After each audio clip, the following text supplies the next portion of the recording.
So hey guys, welcome back to my YouTube channel. Thank you so much for choosing to chill out and hang out with me today. So now today's video is very sensitive video that from the time I started this YouTube channel is something that I've always had my heart aching, to talk about.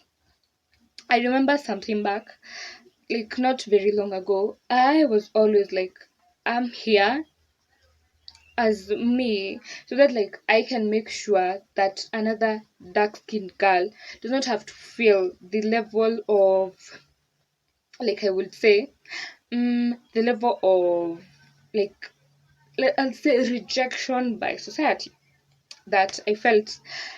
And I was like, okay, what am I going to do about it? So I guess like I personally I speak this issue to my close friends and close acquaintances, but I just there's always something like holding me back. Like I've not been able to come out and say, okay, yo, stop treating us like we are different. We are also women and we are feminine and we love feminine things. Stop treating us like we are an option. So and with that anger, let's get straight into the video. So I remember like there was this the one time I was in, I think, primary school, and there were boys like sitting in front of me, and I remember they were making a list of all the beautiful girls in our class. And surprisingly, the funny thing is I had like all of them mention all the names, and I was like, okay, like,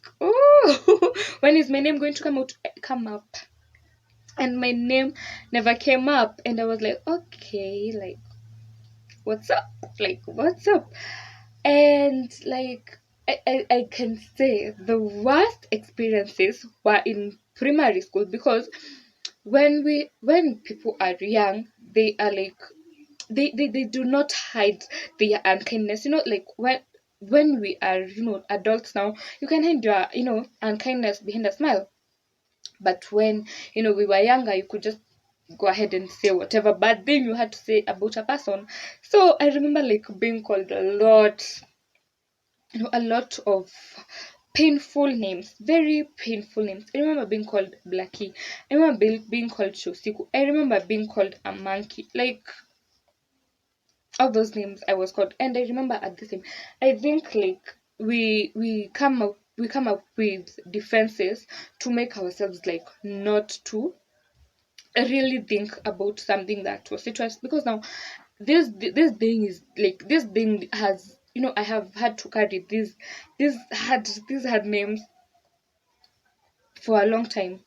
And at that time they did not mean anything. Let me tell you, I was carefree. I was like, I so okay, that's okay, cool, call me that, okay, you look at your head, I was that kind of girl. And now I'm realizing that this thing, they had a toll on me. They had a big toll on me.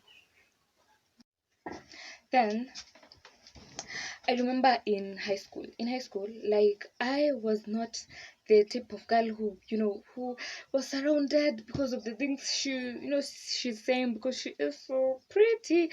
I was not that kind of girl. And I remember like this one time, this this girl, she literally told me to my face, hauna mbele wala nyuma. And it was so innocent. To her it did not mean anything, and but to me, I feel like I kind of like, I just remember it, and I remember there was this other girl, the ideal beauty standard that we have right now. I remember I had a picture of my sister, and I was just showing my best friend back then, oh, this is Mister. And remember, she came and she took the picture and looked at it, and she told me, why can't you look like your sister? Like, why? Why, you agree? Yeah, you agree?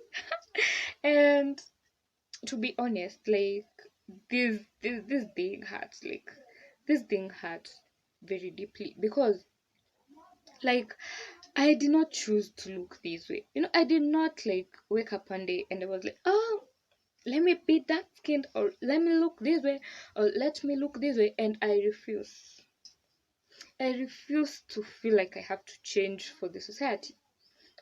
I refuse to have to feel like I have to change the way I look. I have to bleach my skin for someone to look at me and say that I look good enough.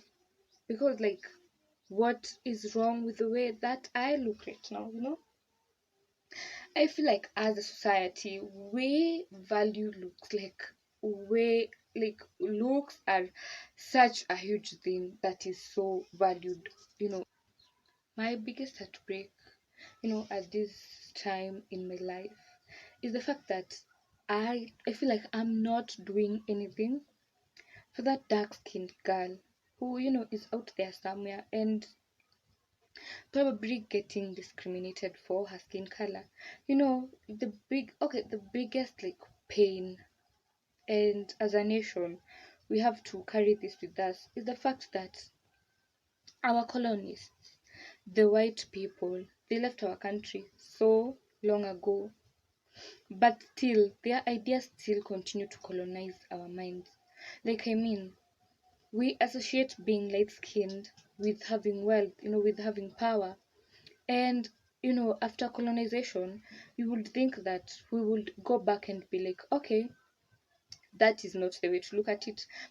You know, white does not mean power. Like, white just means these are people who are thirsty for power, you know, and it would lead to our society embracing each and every skin color as being beautiful, no matter your skin tone.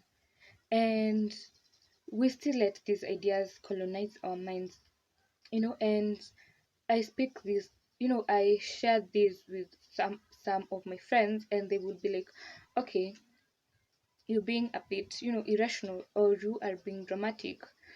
But literally, like, it's been a very bad experience. Just like I was born this way. You don't have to punish me for something I did not choose. But let me tell you, each and every morning I wake up and I choose to be myself. Like, being dark skinned has been like one of the best gifts that I would ever have received, because without it I would never have known the pain of maybe being in a very social situation, and no one, by no one I mean no boys will approach you, and you carry that with you. And when you like go and evaluate yourself, you find that you will find so much self-love within yourself, because you'll be like, okay, they don't like me, guess who likes me.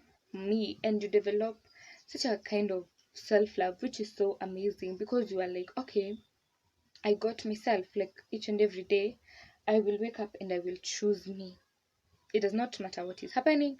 It does not matter if the person I'm dating does not think I'm pretty enough. I will choose me, and I will always choose me. Now, I will let me share a story that's really affected my soul, and I thought it had not. So when I was really young, I think just 17, I fell in love with this person over online, and we had not met face to face. And I would send him my pictures, and I would send him like with filters and without filters. For me at that time I was so naive. I did not know how like filters, like, they change everything, the way you look like. So I remember we meet in person, and after meeting in person, after a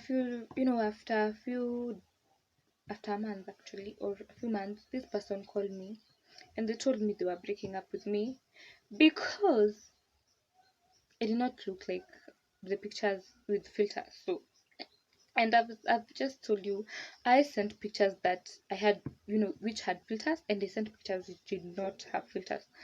So he told me, he broke up with me, and he told me it's because I did not look the way he expected me to look like. And I did not know this affected me.